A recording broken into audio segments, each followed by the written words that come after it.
Hello, everyone, and thank you for joining us. I am Sheena Mache from NYU Langone School of Medicine, where I'm Associate Professor of Pathology, and I oversee the cores in the Division of Advanced Research Technologies. Nick? I am Nick Ambulos. I'm Professor of Microbiology and Immunology at the University of Maryland School of Medicine. I also serve as the Director of our Center for Innovative Biomedical Resources, which houses our shared research resources. Naomi? And I'm Naomi Harlan-Bacchus, Senior Science Policy Analyst at the Federation of American Societies for Experimental Biology, or FASEB. As you heard in the opening remarks of the roundtable, the second half of the roundtable included 2 rounds of breakout room sessions. These sessions focused on different components of the task force's report and served to build upon the presentations that you just heard from different members of the task force. We'll share the screen now. While this portion of the roundtable is closed to the public, we're here today to provide an overview of these discussions, discuss what we learned, and reflect on the steps we need to take moving forward to ensure shared research resources and core facilities receive the robust attention and support they deserve. All of the materials you see mentioned today, including the slide decks and presentations from the first half of the roundtable, will be available on the FASEB website. So let's go ahead and get started. For those that weren't able to tune in live for the first half of the roundtable, as you can see on this slide, we had a very wide range of participants joining us for this critical discussion about shared research resources. Participants ranging from funding agencies such as NIH, NSF, USDA, and DOE, to institutions and their leadership such as Harvard, Yale, Johns Hopkins, to professional societies and private groups like the Michael J. Fox Foundation and Chan Zuckerberg Initiative, all joined us for this event. Just a quick reminder about the FASEB Task Force's final report that served as the basis of this gathering. This report was published this past May and is comprised of 4 sections: regional, institutional, and national strategies, the role of stakeholders and funding agencies, institutional responsibilities and strategies for advancement of shared research resources, and strategies for shared research resources.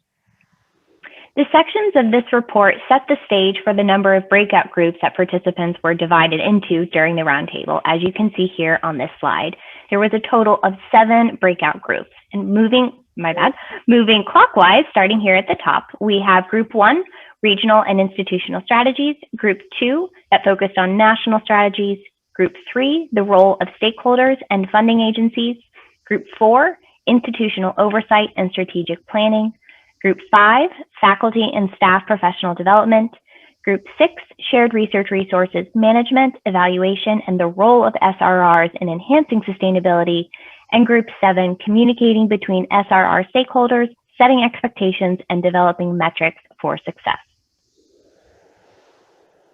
Now, before we get into what each group talked about and learned, we do want to touch on some of the common and overlapping themes that became evident from all 7 groups.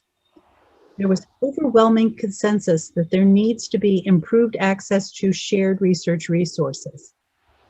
And there was also agreement on the need to strengthen partnerships to both within and between institutions as well as across regions, which goes hand in hand with improving access. All groups acknowledge that strong leadership is needed to support the goal and vision of shared resources. This is true at the institutional level, but it is also at the funding agency level. From a career development standpoint, roundtable participants highlighted how there needs to be improved awareness and education of the career opportunities associated with core facilities and shared research resources. We need to ensure our trainees and incoming graduate students that they know that shared resources is a viable career path. More broadly, a recurring theme that came up during the roundtable was the importance of developing best practices for data management and sharing, as well as the need to recognize and acknowledge cores and shared resources in grants and publications. We'll discuss both of these topics later in the presentation. Roundtable participants agreed that there is a need to establish a national strategy for shared resources. If we have a comprehensive and streamlined strategy that can guide, enable, and implement best practices broadly across the nation, we will reap the benefits of more efficient scientific advancements. But there needs to be a strategy there first. Improving shared resources management, organization, as well as the role of core facilities in enhancing research sustainability were also key themes that came up during our discussion. Developing metrics and standardizing these metrics was another valuable discussion point. And rounding out the list is culture change. We cannot experience true change until we build a culture that recognizes, appreciates, and invests in shared research resources. So now let's go through each of the breakout rooms and review their topics and respective discussion in more detail. Our first breakout room focused on regional and institutional strategies. One of the questions we asked our participants was, what are ways that we can facilitate regional and institutional partnerships to advance shared research resources? Furthermore, we wanted to know, are there examples of strategies that have been helpful? And what are the major challenges in achieving these partnerships?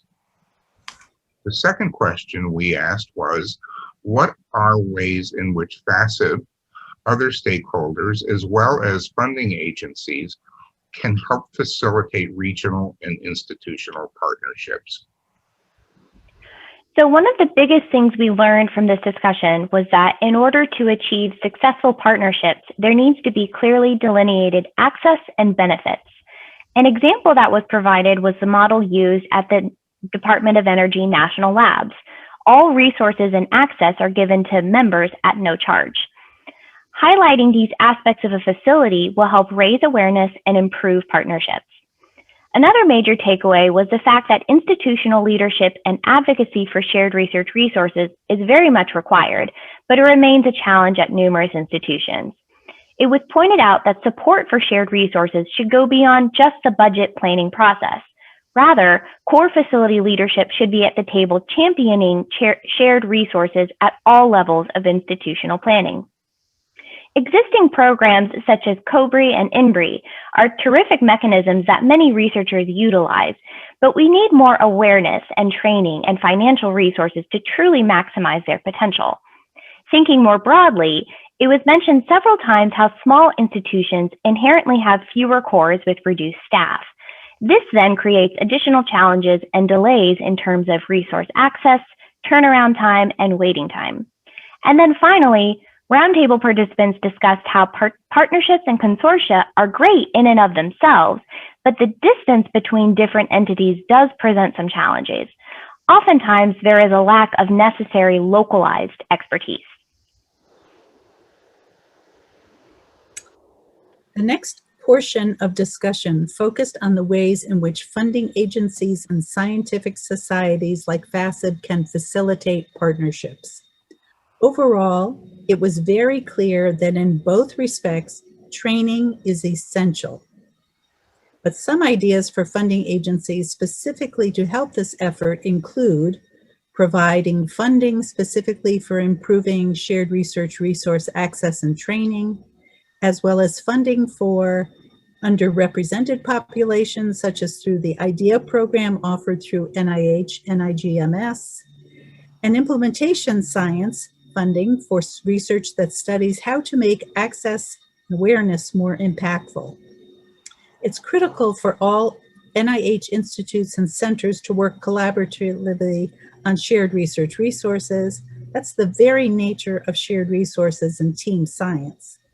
It was mentioned during discussion that there are existing NSF programs such as the Major Research Instrumentation Program that specifically allocate funding for undergraduate institutions. And these programs also incorporate a broader impacts section to help connect the application of this research.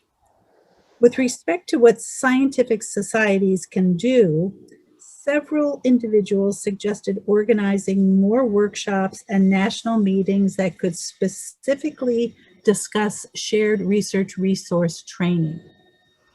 Furthermore, scientific societies should coordinate with federal agencies to develop resources that improve the education and awareness of existing opportunities for researchers related to research sharing.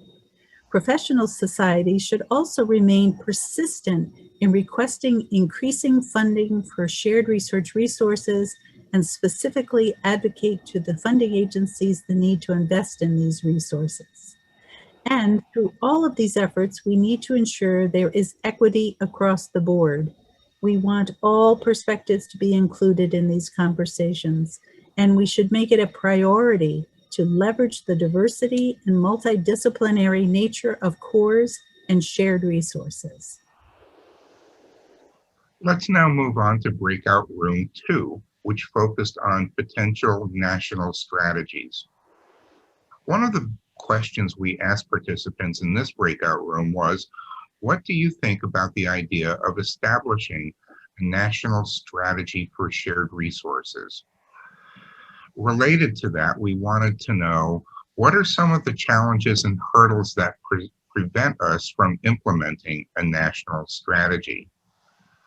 The second question we asked was, what would a national committee for shared resources look like? What are the topics and areas the committee would need to emphasize? And as Sheena just mentioned, the importance of equity. How can we broaden the participation of these national committees? Right away, it was very clear that achieving a national strategy is going to require harmonization across the different federal agencies. One approach that was mentioned during the roundtable was to first formulate a national strategy and then use this strategy as a model for institutions to adapt and implement. There was overall consensus that a national strategy should emphasize the following: training and faculty, staff, career, professional development, and data management, sharing, and computation, and inclusivity, and a standardized policy that recognizes and acknowledges shared resources. This includes grants, publications, patents, and the like. It was agreed that a national strategy that focuses on these items will help reduce duplicative services and redundant resources across different regions. This ultimately will translate into more efficient and more robust research with higher cost savings. Much of these themes and topics are discussed in a policy brief the FASEB task force published last month as a preprint. This policy brief is a call to action. We're calling on the NIH to establish a national shared research resources strategy to help advance key national priorities. Both the development of new treatments for disease and President Biden's goals to revitalize infrastructure could be further enhanced if we harness the power of shared resources. As part of this strategy, we recommend that NIH create a specific working group focused on shared research resources under the advisory committee to the director. These committee provides advisory on matters pertinent to all things related to NIH and its mission, including program development, resource allocation, and biomedical research support. The next breakout group is Room 3, which focused on the role of stakeholders and funding agencies in advancing shared research resources. So the first question that was asked, and one that several members of the FASEB board was particularly interested in, was how do stakeholders and funding agencies level the playing field for smaller institutions? Could we incorporate more incentives, funding opportunities, or consortia to help achieve this? The second question was asked, what needs to be done to urge NIH to consider shared research resources when focusing on broad trans-institute efforts? Things like the BRAIN initiative are great examples, but how can we better utilize the cores in these initiatives? And the last question was, what do we see as the biggest impediment to regional sharing? Could we consider funding agencies rewarding regional sharing through higher indirect rates? We had several federal agency representatives in this breakout room for this discussion. And one comment that was mentioned was that funding agencies aren't able to support all institutions. A more efficient strategy that was suggested was putting more resources towards regional facilities and regional resources. There was also discussion about the need to increase opportunities for collaborative grants, not only between institutions, but also across the different federal agencies. This strategy would benefit researchers as well as the different institutes and centers housed at NIH. And finally, there was a conversation about the need to democratize access to shared resources for small institutions.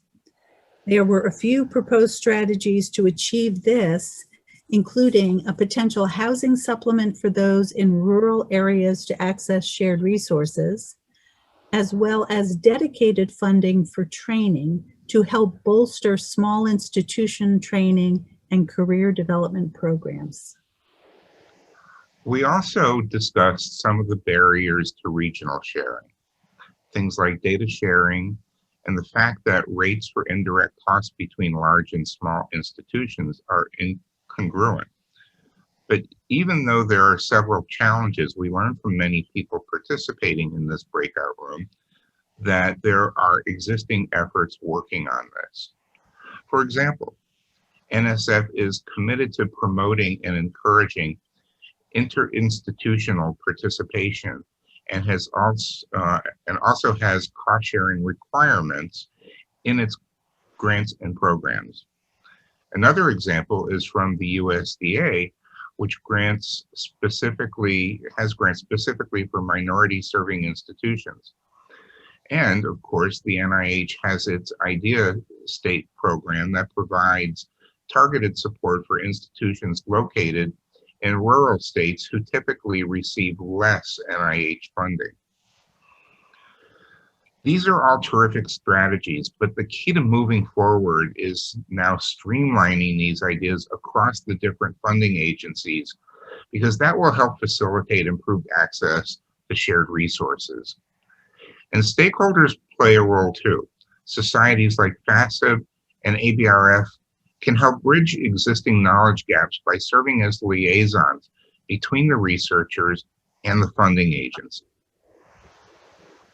The next breakout room was number 4, which discussed institutional oversight and strategic planning.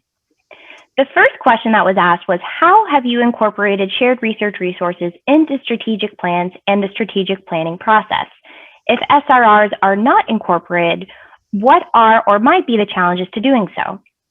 Another question that was asked was, how does your institution recognize and communicate the value of shared research resources? And finally, participants were asked, does your institution have a central shared research resources administrative office or officer, or a dedicated shared research resources advisory committee?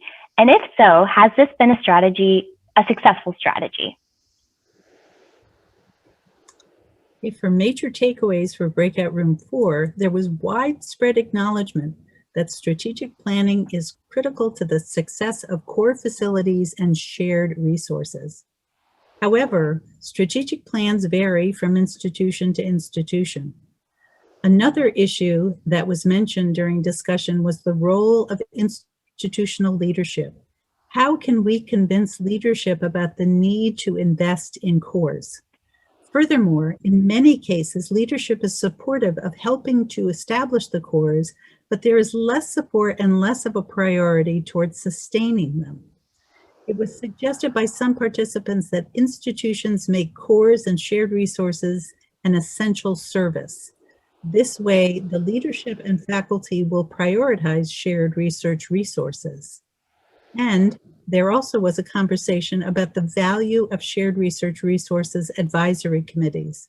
But for many, the question becomes, how do you start them?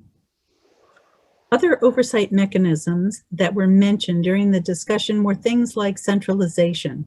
Several people agreed that this was an efficient and effective way to govern shared research resources.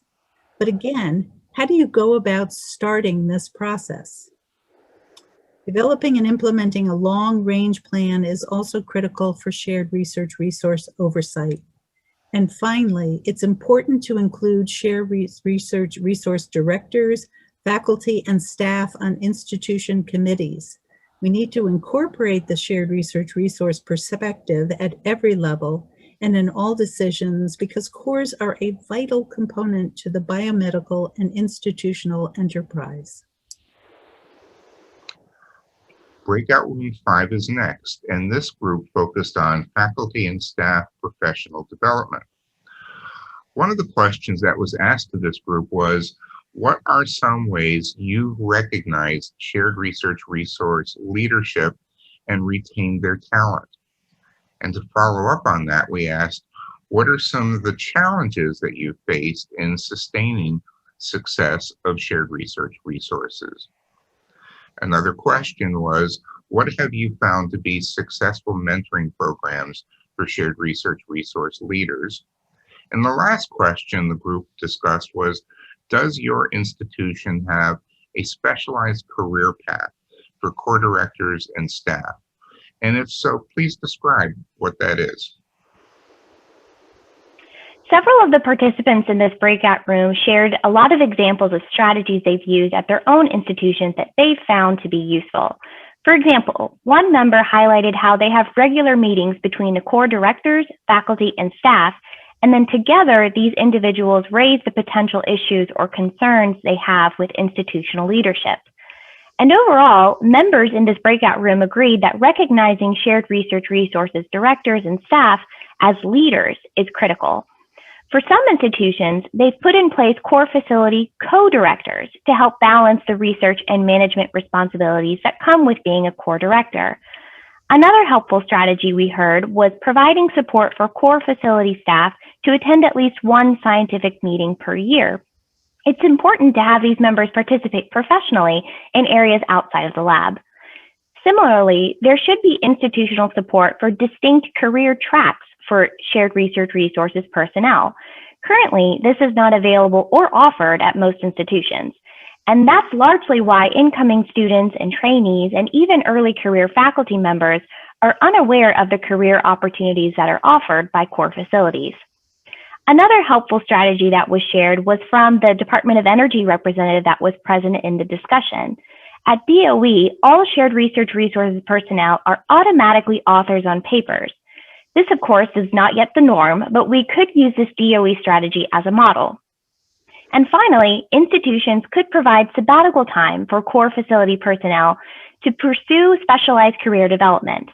Protected time for core facility staff and careers is so important to ensuring the longevity of cores.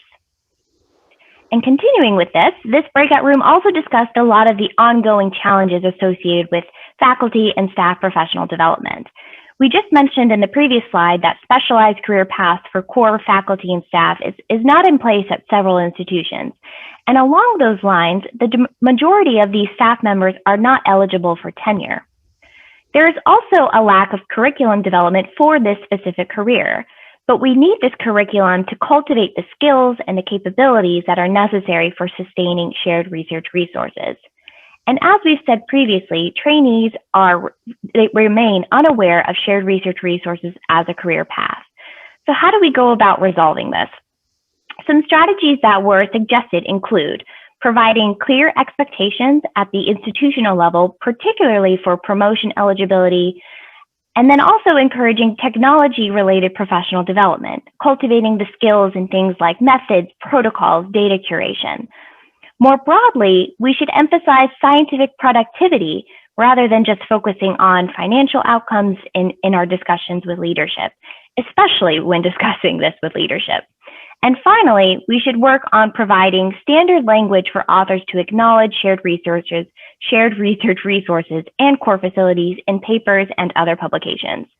Rather than trying to reinvent the wheel each time, we can encourage adherence by establishing some standard language that everyone can use.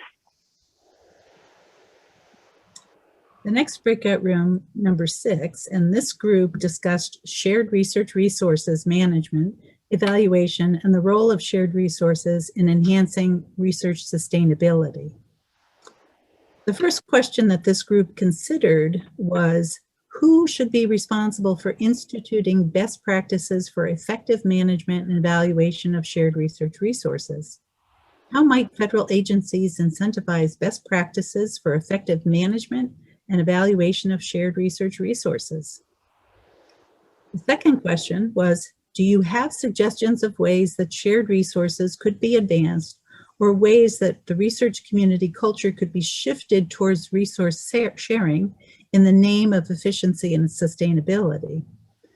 And then finally, the group was asked, do you know of example institutions, models, or structures that are being put in place to advance shared research resources because of its benefits to efficiency and sustainability? And if not, what are the challenges stopping us from achieving this? This is a topic that is talked about throughout the task force's final report. And this group discussed some potential strategies that could be incorporated to help achieve improved management and evaluation of core facilities. For example, one strategy that was mentioned in this group was integrating the best practices section found in the NIH S10 grants to all funding mechanisms. This would help elevate the discussion of shared resources and allow researchers to be more proactive in talking about best practices. And professional societies like FASEB and ABRF and others could take the lead on establishing these best practices. From the funding agency side, they should mandate or incentivize best practices somehow. This would not only raise awareness about the importance of best practices, but also promote widespread use. Then the group discussed some ideas to help shift culture towards improved efficiency and sustainability. Ideas like implementing voucher system came up. The CTSA program from NIH NCATS, for example, could serve as a model for this. And others in the group talked about allowing the science and evidence to drive the policy decisions. It was highlighted that this is the only way to make true culture change possible. Some examples were also offered in this breakout room. For example, some participants suggested building labs with an open floor concept to further promote the sharing of equipment and reagents. One institutional representative in this group talked about how they call their labs collaboratories to really emphasize the importance of sharing, team science, and working together. And of course, it's important that we don't shy away from talking about the cost savings and efficiencies that come from shared research resources. The more we talk about it, the more people will pay attention. This group also discussed some challenges that prevent us from achieving sustainability. Things like lack of incentives, the lack of awareness about expenses that come with using a core facility. For this, some suggested putting overhead costs, electricity costs, and other items as quote-unquote non-billable items on invoices, so it brings attention to the researcher using the core. And ultimately, many labs are still decentralized. And in many cases, this is an inefficient way to run a lab because there can be a lot of redundant or overlapping services as well as duplicative equipment. Some models that could be broadly adopted. Johns Hopkins has its own core store for investigators to order reagents. And it has been shown not only to save time, but also costs that come with packaging and shipping everything. Others in the group suggested creating positions specifically for core management. This is a full-time job, and we need institutions to dedicate the time and resources towards the management of this large facility to ensure efficiency. And while many labs may not be able to fully centralize their labs, there are certain services such as billing that can and should be centralized to help improve efficiency. Several institutions that were in the breakout room noted how iLabs has really helped facilitate their efforts to accomplish this. And finally, we come to breakout room 7, which discussed communication between stakeholders, setting expectations, and developing metrics for success. There were 2 questions that were posed to this breakout group. The first being, what are the metrics that matter for shared research resources at your institution, and how are they determined? And the second was, how are institutions collecting this data, analyzing metric trends, and then using the data that's collected? The group first discussed some of the commonly used metrics used by many institutions. The first is revenue. Both internal and external revenue is important. P30 and P50 grant funding is also another key metric, and several participants commented on how important it is to show the funding agencies the value of cores. Metrics is a great way to do that. Another metric that was mentioned frequently was the number of users, both recurring and new users. Tracking the number of new users is very useful because it shows whether a core facility is expanding and reaching a diverse group of people and researchers. For example, is the core being used by new faculty and trainees? Turnaround time is another great metric, and of course, the obvious one that is the number of acknowledgments that the core receives in publications and grants. As we've mentioned several times already in this webinar, one of the first things we need to tackle as a community is encouraging everyone to acknowledge cores in the first place. Next, the group discussed strategies to establish these metrics. Some suggested approaching the institutional leadership and explaining to them the interactions that core have with different stakeholders. And remember, it's important to build metrics that serve the people you're interacting with. Several people in the breakout room suggested using iLab, particularly by using the data usage information this technology offers. One of the common themes that came up during conversation was ensuring the metrics make sense to the audience. Several individuals in the group talked about how the reviewers often do not understand the metrics, and they don't understand how core facilities are in terms of manuscript acknowledgement. And finally, an aspirational goal that was mentioned and received a lot of agreement was using the RRIDs as a way to tag and track acknowledgements.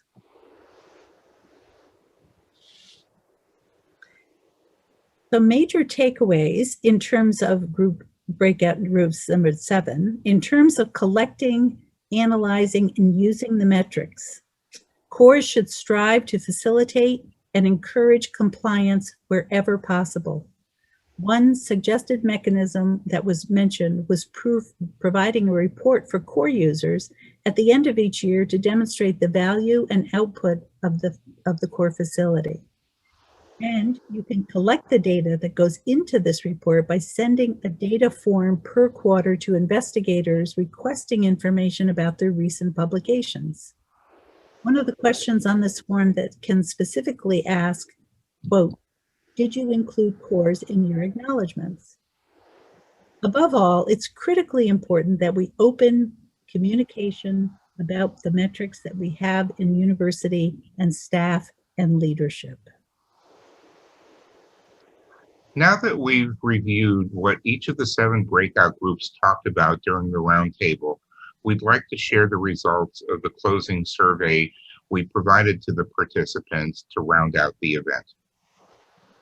One of the questions we asked roundtable participants was, describe shared research resources in one word. The answers were presented as a word cloud, with the most popular and consistent answer as larger words. And here are the results.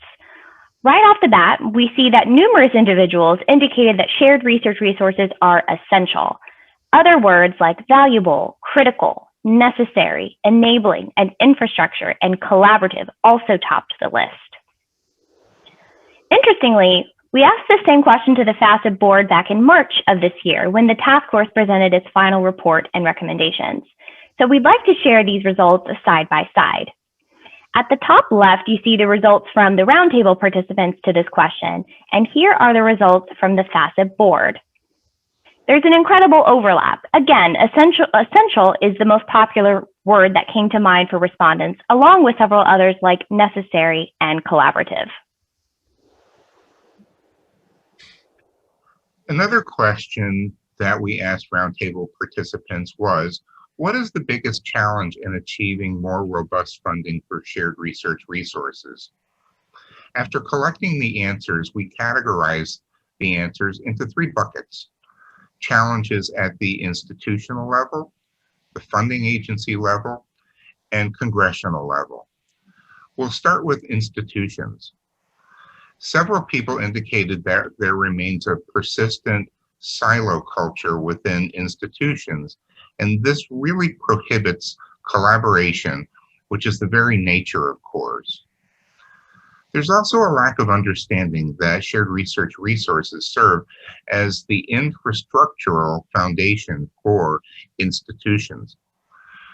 We need to communicate this better, particularly to institutional leadership.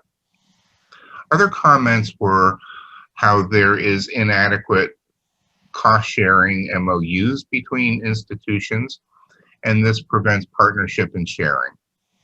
As we've discussed throughout this webinar, there's not enough acknowledgement or recognition of cores. And we need champions for cores at the leadership level. Only with top-down support can we start to see necessary investments and progress. And that leads to the final comment about institutions, which is the insufficient funding towards maintaining cores. There may be funds provided to help start or open the core, but there's enough funding to help sustain it, but is there enough funding to help sustain it?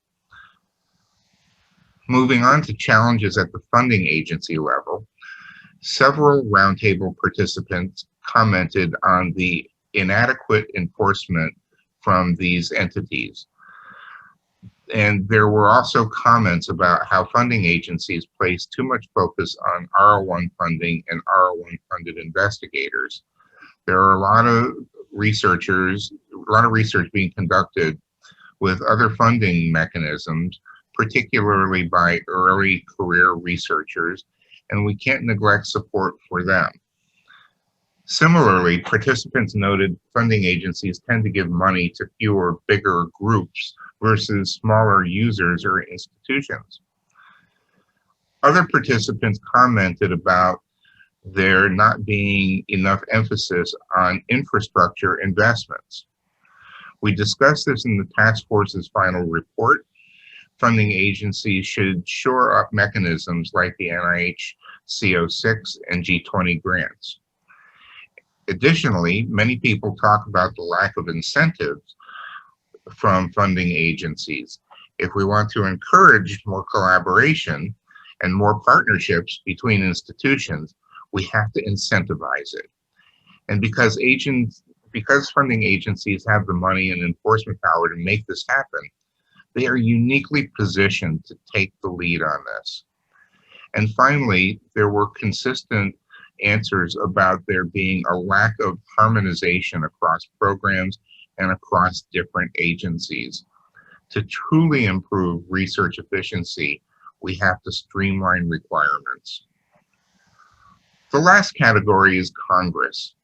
Several people highlighted how there is an inadequate understanding about the value of shared research resources at the congressional level.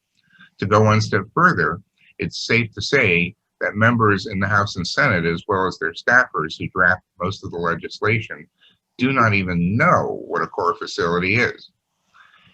And it follows that because there is little understanding, there is a lack of appropriation for shared research resources, which is the second answer you see here in this list. Much like we need champions at the institutional and funding agency level, it's just as important we have champions in Congress.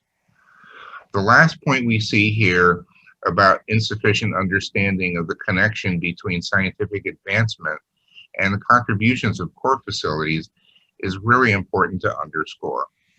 There are countless examples of how facilities have directly enabled biomedical achievements, and we need to communicate these examples more effectively. For example, the COVID-19 pandemic. The test and vaccine development and rollout would not have been possible without core facilities. But to people in Congress who represent us, our institutions know this. With all of these comments and ideas in mind, the next question to ask ourselves is naturally, where do we go from here? That's a loaded question, and there are several avenues we can take. But let's walk through some of the possibilities. Building an advocacy strategy is an important step we can all take. Communicating the value of cores on Capitol Hill and even at the executive branch level with OSTP is important. And of course, we should maintain pressure and communication on the funding agencies. Data management is another big area to tackle, and this came through loud and clear during the roundtable. FASEB is currently working very hard on this effort already, so stay tuned for updates. Next is a national strategy. We discussed this in our policy brief, and we're working hard on formulating actionable next steps toward this effort. If we can get funding agency buy-in, we could reshape the way in which researchers acknowledge and utilize shared research resources. And finally, creating toolkits and best practices. This is a great opportunity for researchers to partner with scientific societies like FASEB and ABRF who have the time and resources to build these toolkits. For example, if we could consolidate examples of strategies that institutions use to collect and manage their data, or examples of how an institution implemented a centralized model for their core, that would be helpful for others to see and then adopt themselves. So this concludes the Roundtable webinar, and we wish to say thank you for your attention and for watching this presentation, and for most importantly, for championing shared research resources. As Nick mentioned in the beginning, this webinar will be available on the FASEB and ABRF websites, and we will be sure to widely communicate the link for you to share with colleagues through social media as well. Additionally, the slides from the presentations that you heard in the first half of the webinar, which will be in part 1 separately, this will also be available alongside the webinar so you can access those materials. You'll also find the task force's final report on this page as well. So a lot to look into as you are browsing the FASEB website. But if you have any other questions or comments, please do not hesitate to reach out to us. We are always happy to help you and speak to you about your shared research resources need. You'll find each of our emails on this slide. And with that, thank you for your attention and have a wonderful day.